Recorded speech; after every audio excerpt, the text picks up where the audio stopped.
What's up, guys, and welcome back to the doctor's office. I am Dr. Kaori Knight, here to give you proper diagnosis and prognosis and everything comics and comic book characters. I love finding new stories and reading them and then bringing them to you guys. So, this new book called String just started, and to be perfectly honest, I think this is about to be just as interesting as Kill All Immortals. So we're gonna get into it.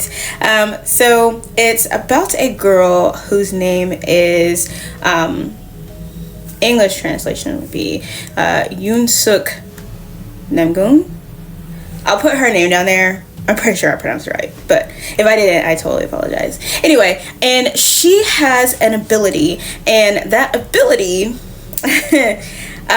does and does not have her liked by the police department. So when she first comes on scene, she's going to the police department and she is looking for Detective Mayfield. But before that happens, we get a glimpse of what's going on. So there is a man, he tosses a dog at them, and he has explosive tied to his chest. And 8 hours prior to that is when we meet her, when we meet Yoon, and we meet Detective Mayfield, whose name is Luke.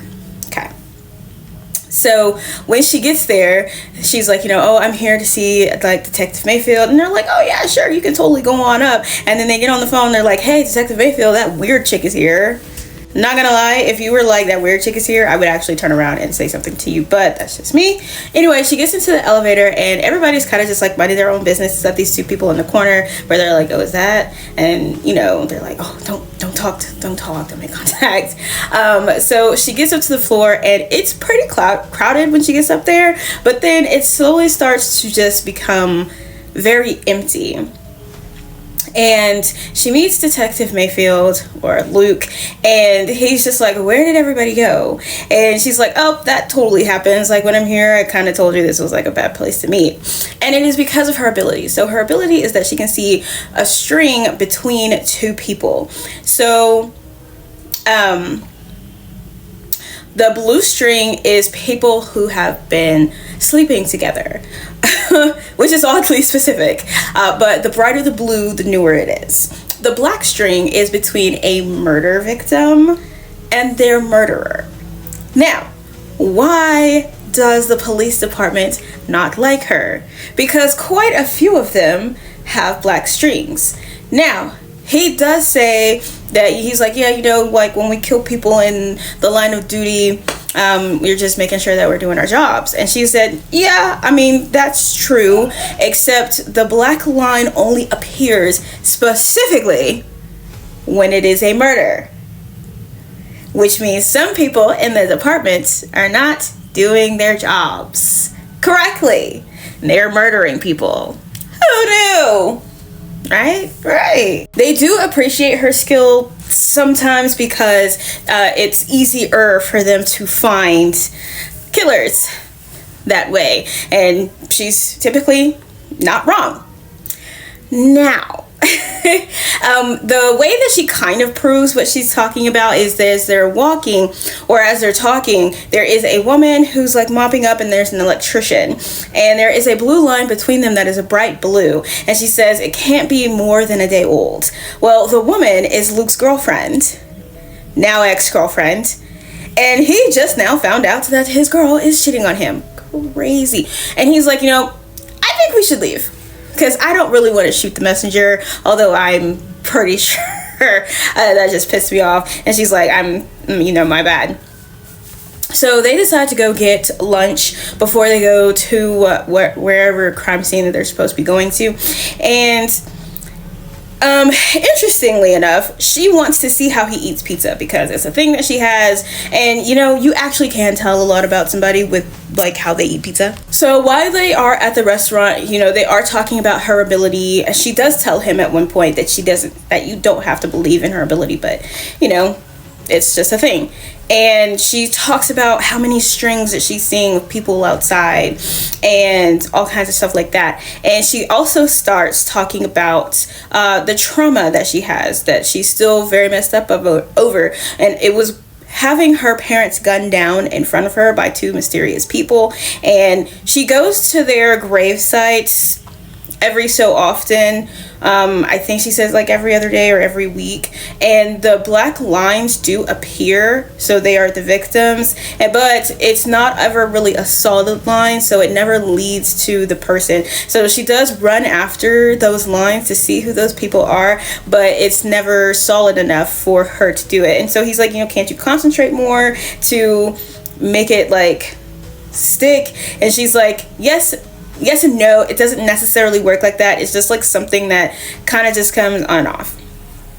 So they decide to go to the morgue, I believe, and they're just in there, and he's like, do your thing. And she has black lines that appear, and it's a solid one, so they're following that.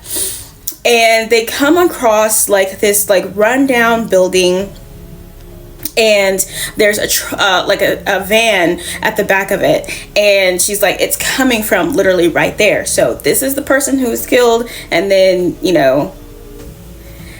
the person's body is in the morgue. So they start following the guy. They're still talking about all kinds of stuff. They get quite a bit personal in that conversation, and then he sees the police officers, and they start this like epic police chase that ends in the guy stopping in the middle of the street saying, "Take the dog." He throws the dog to her and then blows himself up. And then she ends up taking the dog home, and her cat is just like, what the fuck is that? And why is that here? She's like, I'm not keeping him, relax, make friends. And then while she's just chilling, she sees a black line coming from herself. But at this point in time, she doesn't know if she's the victim or the murderer. And she doesn't know who the other person is at the other end of that stream. So one thing that he did ask is, can you see your own? And she says no. But in this case, she's able to see it because she's about to do something, or something is about to be done to her. So now she can see it. I think that this is such a unique and fun story already. Just the banter between the two of them, and how it's very obvious that she's abnormal, but he also is. I do love the very first interaction. He's like, yeah, my name is Luke, and my pronouns, by the way, are they, them. And she's like, cool, got it, no problem.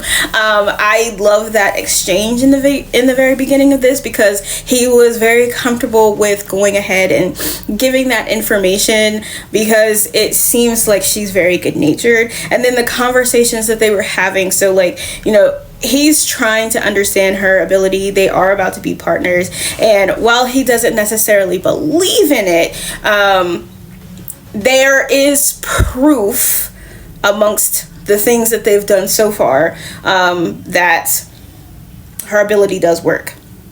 So I think it will be really interesting to see how this goes with the black line coming from her. Again, she doesn't know if it's that she's the victim or if she's the murderer. And again, it has to be murder. So it's kind of weird. I feel like it might be that she murders someone, but it honestly could go either way. And I think that's what's really fun about the writing for this, because you have no idea, and it's just based on like you're kind of wanting her to get the justice for her parents. So maybe she finds out who her parents' killers are and she kills them, in which case it would be murder. But you don't want the worst to happen to her, which is her being murdered. So I don't know. I am really excited for this to continue. The next issue is supposed to come out in December, so we shall see how this goes. Let me know in the comment section if you think that this is like a little interesting story or whatever, what have you. And that is it for this episode of The Doctor's Office, and I will see you guys at your next checkup.